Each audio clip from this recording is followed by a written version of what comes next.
सहनाववतु सहनौ भुनक्तु सह वीर्यङ्करवावहै तेजस्विनावधीतमस्तु मा विद्विषावहै। ओम शांति शांति शांति। वैदिक जीवन पद्धति में हमारे प्रत्येक दिन के जो व्यवहार हैं उसमें हम इतनी यदि सावधानी बरत सकें जिससे हमारा अंतःकरण भी शुद्धता को प्राप्त हो और बाहर के व्यवहारों में भी शरीर सहित हमारे जो भी इस परिवेश में जो कर्तव्य हैं उन कर्तव्यों में भी शुचिता पवित्रता आ सके। जो हम वस्त्र धारण कर रहे हैं, वस्तुएं धारण कर रहे हैं, उनमें भी पवित्रता का बिल्कुल स्पष्ट निर्देश वेदों से मिलता है और उसी को महर्षि मनु भी कहते हैं। पिछली कक्षा में एक श्लोक हमने जो है देखा था, एक बार उसका उच्चारण करेंगे। उपानहौ च वाशश्च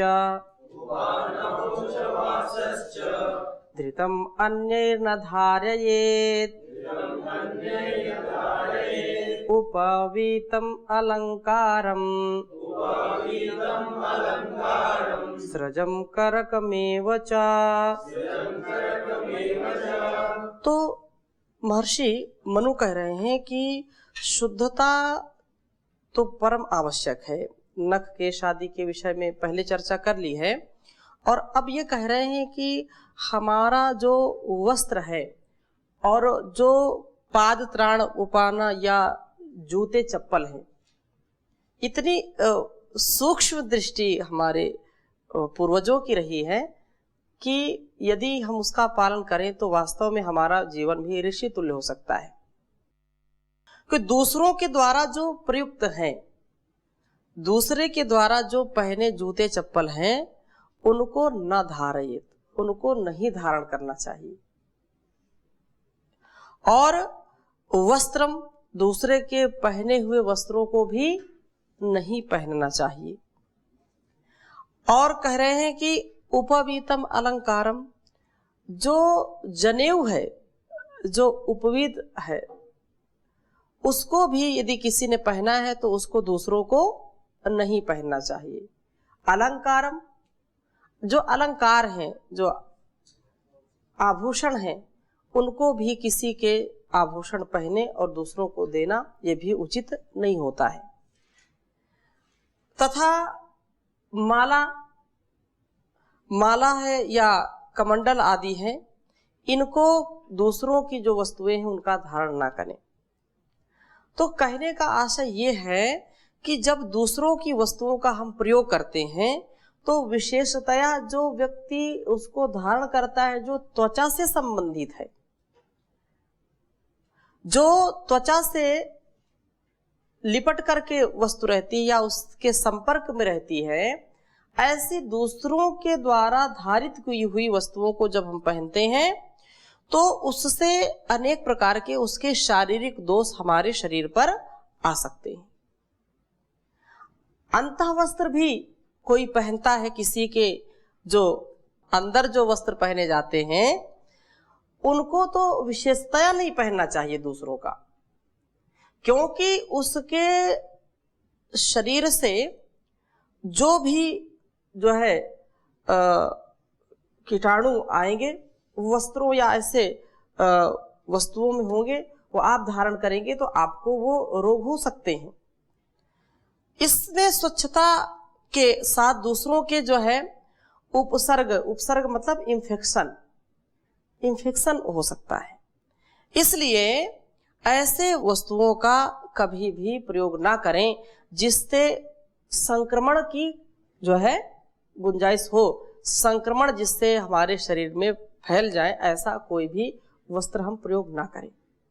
अब इसका दूसरा ये व्यवहारिक पक्ष, ये आज का जो समय है, एक ही वस्त्र कई लोग धारण करते हैं, एक ही वस्त्र, अब जैसे मैं उदाहरण देता हूं, बड़े बड़े जो होटल हैं या जो बड़े बड़े ऐसे रेस्टोरेंट हैं, वहां यदि आप बाथरूम में जाएं, वॉशरूम में जाएं, स्नान या हाथ मुंह धुलें तो तौलिया होती है।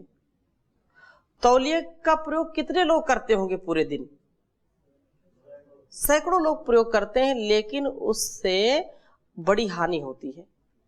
कई इतनी भयंकर, ये बिल्कुल सत्य है, अभी वर्तमान की बात बता रहा हूं, परम पूज्य स्वामी जी भी इसको कई बार बोले हैं कि ऐसे वस्त्रों का जो सार्वजनिक वस्त्र प्रयोग करते हैं उनसे इतने इन्फेक्शन फैल जाते हैं कि व्यक्ति वो गया, स्नान किया और वो तौलिया प्रयोग किया, उसके बाल बहुत अच्छे थे पहले, और जैसे तौलिया प्रयोग किया तो उसमें इन्फेक्शन हो गया और धीरे धीरे उसके सारे बाल झड़ गए और कई रोग और हो गए सिर के।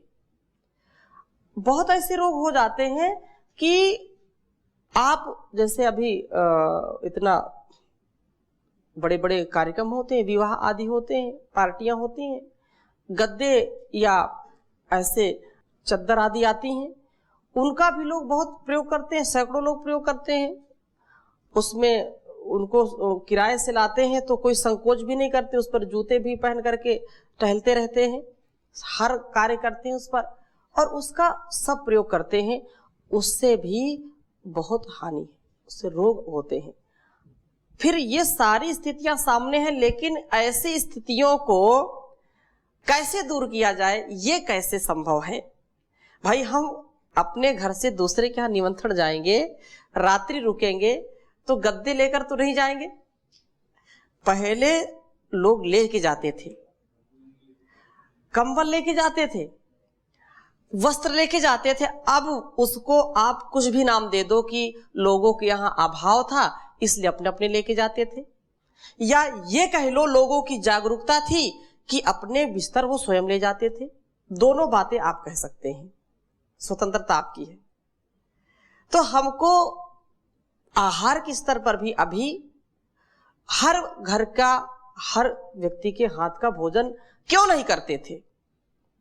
एक तो लोगों को ने कहा कि ये छुआछूत से, छुआछूत का मतलब ऐसा नहीं, मनुष्य तो एक ही है, परंतु ऐसे पात्रों में भोजन करना जिनमें मांस आदि पका करके लोग खाते हैं, उसी में आपको शाकाहारी भोजन भी खिलाया, लेकिन उससे वो पात्र जो दूषित हुआ वो भी उसमें आएगा। जो व्यक्ति हराम की कमाई लाता है घर में, लूट घसूट करके लाता है, उसके घर का भी लोग भोजन नहीं करते थे, क्योंकि उनके हाथ का यदि भोजन करेंगे तो उनकी बुद्धि भी वैसी हो जाती है। ये बहुत सूक्ष्म बात है।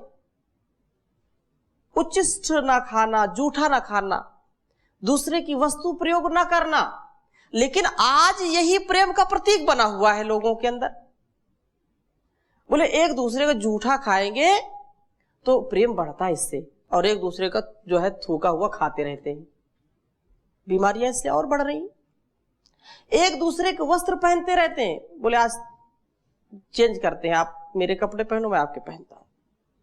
तो ये बिल्कुल जो है, यदि हम इसको शुद्धता से अपने जीवन को विचारना चाहते हैं तो हम अधिक से अधिक प्रयास ये करें कि आहार के स्तर पर, व्यवहार के स्तर पर, और जो हम वस्त्र आदि धारण करते हैं उनके स्तर पर हमको सावधान रहना चाहिए।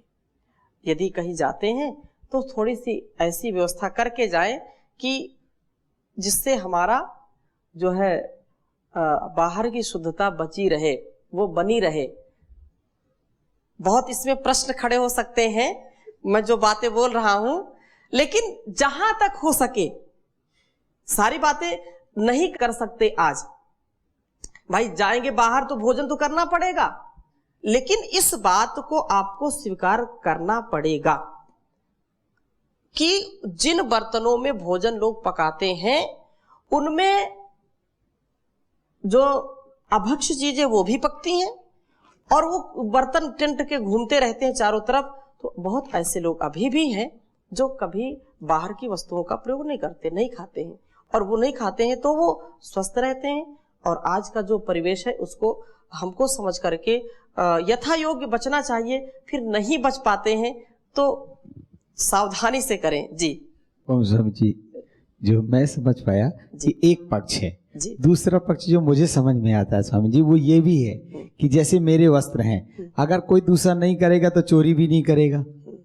ये बहुत बड़ा पक्ष है कि ज्यादातर जो चोरी होती है वो भोजन की, वस्त्र की और इन्हीं चीजों की चोरी होती है। उसे पता है कि इसका मुझे भोजन नहीं करना है। और जैसे मेरे वस्त्र हैं, अब मेरे पास रखे, जब किसी को पता है कि दूसरे के वस्त्र पहने ही नहीं जाते हैं तो चोरी भी वस्त्र की नहीं करेगा। बहुत इससे बहुत सारी चीजें। समूह में जब कोई कार्यक्रम होता है तो जूते चप्पल 80% लोग बदल लेते हैं, चोरी भी करके ले जाते हैं। और जब पहनना ही नहीं है तो फिर चाहे नंगे पैर रहे उसको पहनेगा नहीं, इससे रोग नहीं होंगे।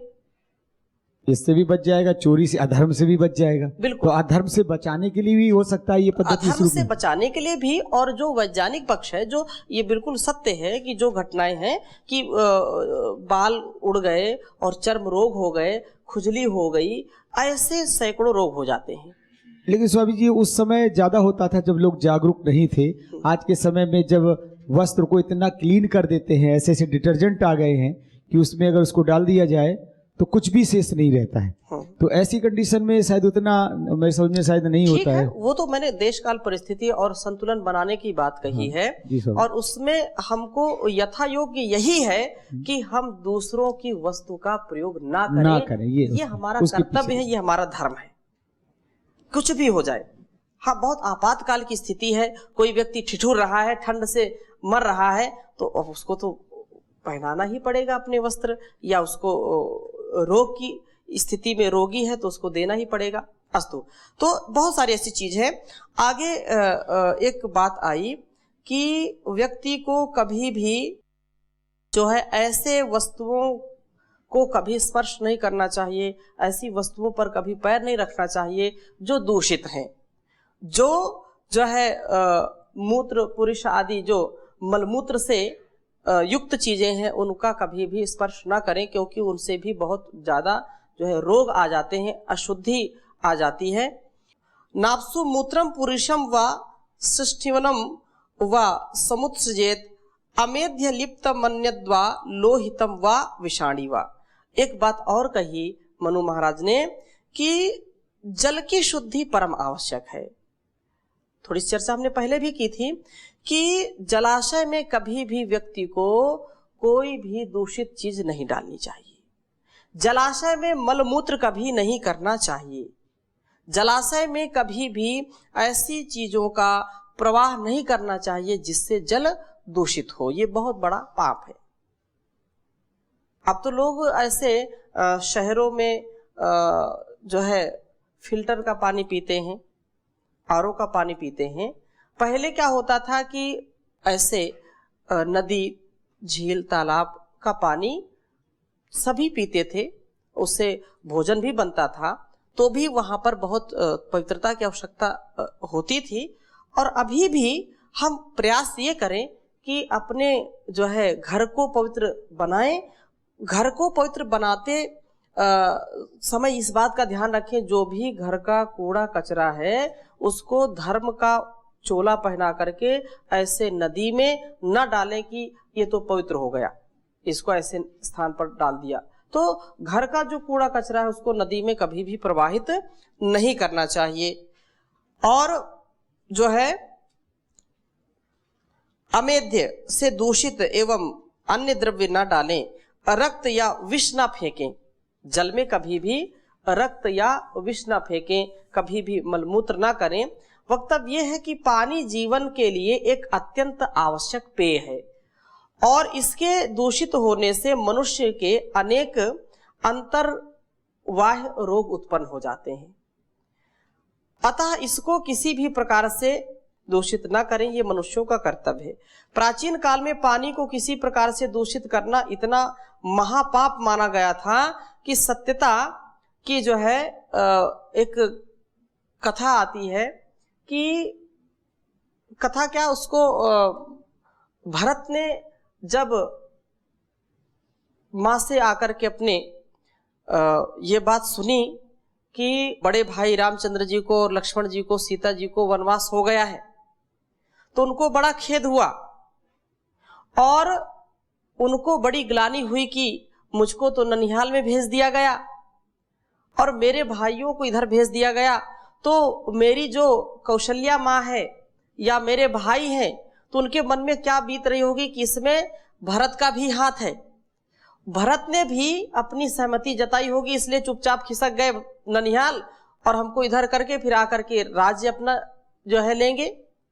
तो उन्होंने बहुत पश्चाताप किया और माँ कौशल्या जी को जाकर के अनेक प्रकार से अनुनय विनय करने लगे कि मेरी इसमें कोई सम्मति नहीं थी, मेरा इसमें इस भेद को भी मैं नहीं जानता था कि जो है मुझको यहाँ भेज करके मेरे भाइयों को वनवास भेजा जाएगा। देवता जैसे मेरे बड़े भाई को भेजा, इसमें मेरी बिल्कुल सम्मति नहीं है। उसका बड़ा अच्छा प्रसंग है, रोचक प्रसंग है, कभी चर्चा आएगी तो उसका प्रसंग रखेंगे आपके सामने।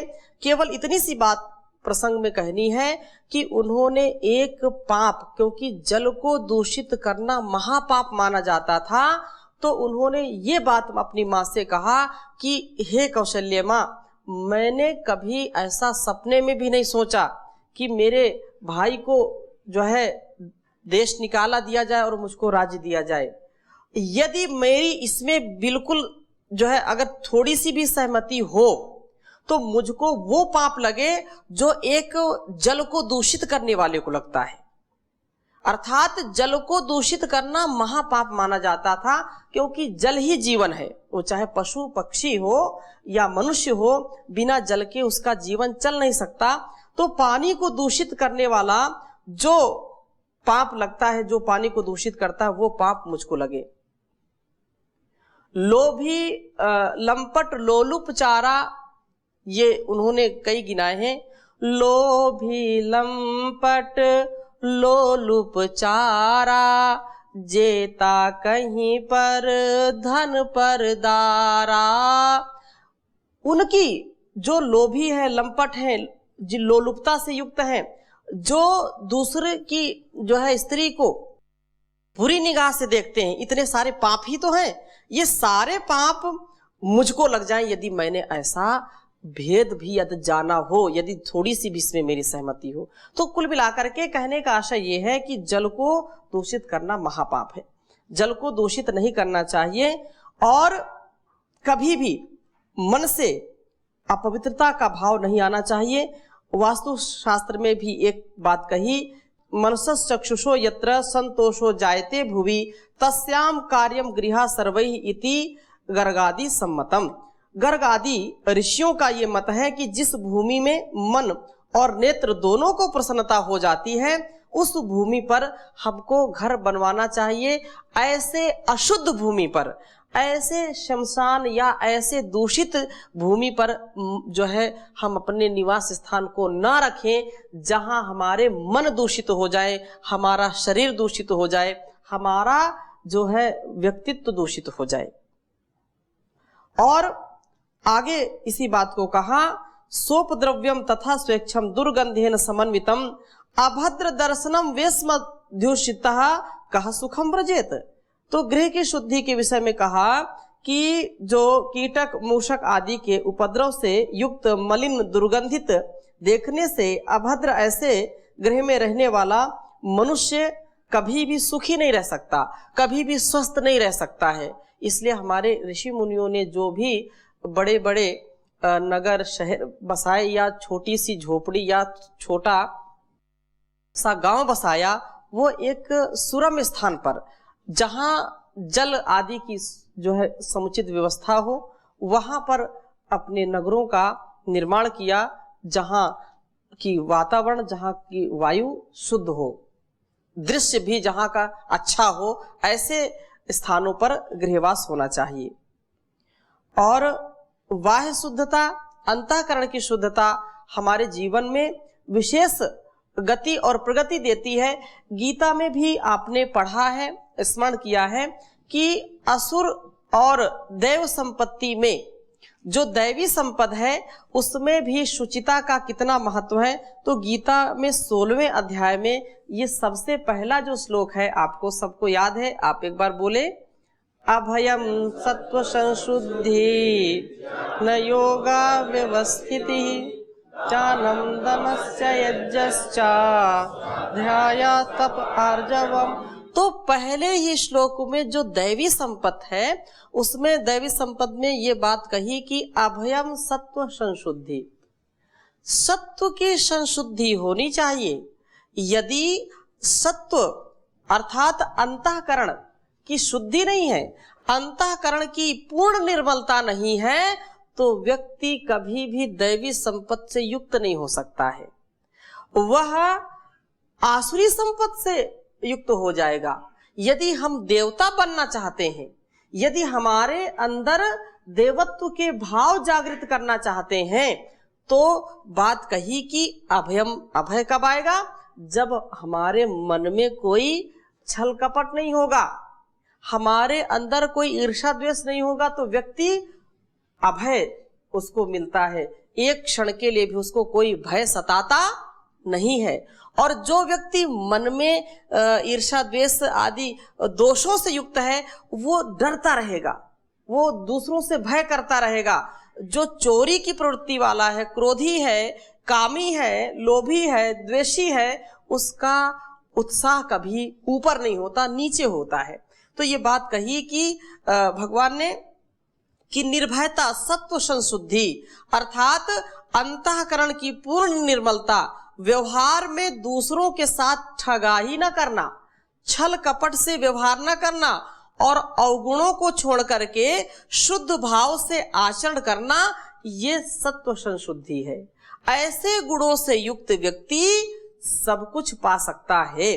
और जो इससे युक्त नहीं है, जो इससे जो है अपने को बचाता है कि मुझको जो है स्वार्थ में, मुझको छल कपट में जीना है, वो कभी भी अभय को प्राप्त नहीं होता है, ज्ञान को प्राप्त नहीं होता है, उसको दान और दम की कल्पना भी वो नहीं कर सकता है, उसका जीवन यज्ञमय नहीं हो सकता है, वो कभी भी स्वाध्यायशील नहीं हो सकता है, वो कभी भी तपस्वी नहीं हो सकता है।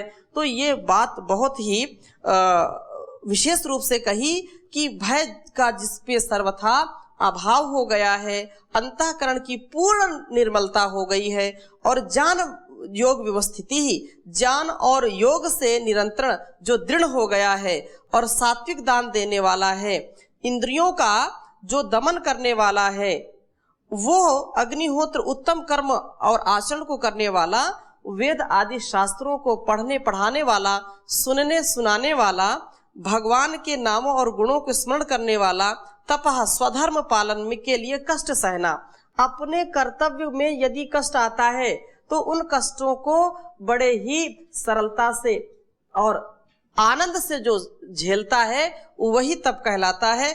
और आर्जवम, आर्जवम का तात्पर्य क्या कहा, शरीर तथा इंद्रियों के सहित अंतःकरण की सरलता को जो रखता है वही व्यक्ति दैवी संपत्ति से युक्त हो जाता है। और इसी बात को जो है तीसरे श्लोक में कही, तेजः धृति क्षमा शौचम अद्रोहो नाति मानिता भवन्ति संपदम दैवीम अभिजातस्य भारता। कितनी उत्तम बात कही। मनु महाराज भी इसी बात को कहते हैं कि धृति क्षमा दमोस्तेयम शौचम इंद्रिय निग्रह। और वही बात यहाँ पर भगवान श्री कृष्ण जी कह रहे हैं कि तेजा क्षमा धृति शौचम, ये अद्रोहो नाति मानिता, कि हमारे जीवन में तेज हो, तेजस्विता हो, क्षमा का भाव हो और धृति हो, अर्थात महान विपत्ति में भी कर्तव्य जो है करने की निश्चय ही उसकी क्षमता जो बढ़ती है, कभी घटती नहीं। मन को जो विषयासक्ति से रोकने की क्षमता का नाम धृति है। और शौच जो बाह्य शौच है। और अद्रोह, द्रोह न करना अर्थात किसी के साथ विश्वासघात न करना, न अतिमानिता, घमंड न करना। हे भारत, ये गुण दैवी संपत्ति को अभिलक्ष्य कर जन्म लेने वाले पुरुष के होते हैं। वास्तव में ऐसा व्यक्ति यदि अपने जीवन को उन्नत बनाता है तो वो अपना ही नहीं अपितु सारे संसार का उपकार करता है, सारे संसार का भला करता है, और यही संसार में जीने की कला है। लोग कहते हैं कर ले भला होगा भला, अंत भला है, बस यही संसार में जीने की कला है। जो भला करेगा उसको भला मिलेगा, और जो बुरा करेगा उसको बुरा मिलेगा। तो यदि हम भला नहीं कर सकते हैं तो किसी का बुरा भी ना करें। और ये कब सिद्ध होगा? जब आप अपने आप को ऊंचा उठाने का पूरा प्रयास करेंगे। कौन कहता है कि यह कार्य हो नहीं सकता? आप कम से कम बढ़े तो। वह बाट आपकी जो हो रहा है, आपकी राह देख रहा है, आप उसकी ओर चलने का तो प्रयास करें। इंद्रियों को जो है अपने वश में करके उसके राह पर जब आप बढ़ेंगे आगे, वेद के मार्ग पर चलेंगे, तो आपका निसंदेह कल्याण होगा। इसमें कोई संशय नहीं रखना चाहिए। कोई भी भेद, कोई भी मतभेद ना होना चाहिए, क्योंकि मन की जो पवित्रता है वही हमको आगे बढ़ाती है। और वेद मंत्र में ये आता है कि परो पे ही मनस पापा। ये मेरे मन के जो विकार हैं, जो मेरे अंतःकरण को अशुद्ध कर देते हैं, वे अंतःकरण को अशुद्ध करने वाले मेरे व्यापार, मेरे जो कुसंस्कार है वो मेरे से दूर हट जाएं। तो ये बात अथर्ववेद में भी आई कि परो पे ही मनस पापा, किम शस्तानि संससी परे ही न त्वा कामये, वृक्षान वनानि संचर गृहेषु गोषु में मनः। बहुत उत्तम बात कही कि हे मानसिक पाप, मेरे मन के पाप मेरे से दूर हट जा, अपे ही दूर हट जा, परे हट जा। क्यों? अप्रशस्त कामों की संससी, तू प्रशंसा स्तुति करता है, परे ही दूर चला जा। त्वा तुझे ना कामये, मैं नहीं चाहता हूं, मेरे अंदर के जो बुरे भाव हैं उसको मैं चाहता नहीं हूं। वृक्षान और वनानी, वृक्षों और वनों में संचर फिरता रहा, और मेरा मन गृहेषु गृह कार्य कृत्यों में, गोषु आदि गौ आदि पशुओं में लगा रहे। ऐसा जब भाव आएगा तो मन हमारा निर्मल हो जाएगा। मन जो है शुद्ध कामों में लगे, शुद्ध ज्ञान से, शुद्ध कर्म की, शुद्ध कर्म से शुद्ध उपासना की जो प्रवृत्ति है उस पर यदि हम सतत लगे रहेंगे तो फिर निसंदेह हमारे जीवन का उद्धार हो जाएगा। सबके प्रति सत्कार, सबके प्रति उपकार की जो भावना है ये हमारे जीवन में चार चांद लगा देती है। तो इन्हीं शुभ जो है कामनाओं के साथ, शुभ संकल्पों के साथ आज के इस स्वाध्याय को यहीं पर विराम देते हैं। शेष चर्चा अगली कक्षा में करेंगे। ओम शांति शांति शांति।